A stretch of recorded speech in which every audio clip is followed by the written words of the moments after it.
Hi అండి, అందరికీ నమస్కారం. ఈరోజు వీడియో వచ్చేసి బియ్యంతో పాయసం. చాలా రోజులైంది స్వీట్ తినక.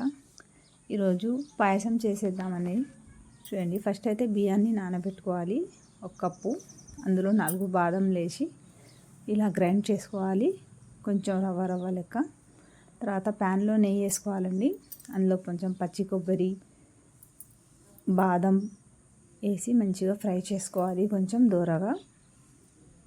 ఇలా బాదంని, పిస్తాని ఫ్రై చేసిన తర్వాత పాలు అనేది అదే గిన్నెలో, నెయ్యి ఉన్నది కదండి, అదే గిన్నెలో పాలు వేసి ఇలా మరగనివ్వాలండి.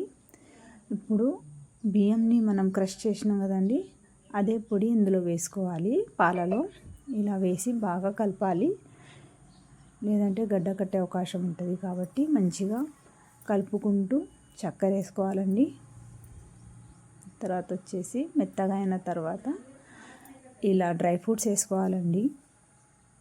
అందులో ఇలాచీ పొడిని కూడా వేసుకోవాలి. ఇలా ఇలాచీని దంచి వేసేయాలండి. చాలా రుచిగా ఉంటుంది పాయసం.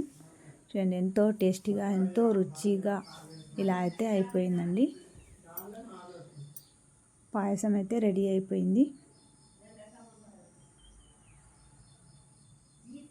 అలాగే మనం ఈ పాయసాన్ని పూరితో కూడా తినొచ్చండి. చాలా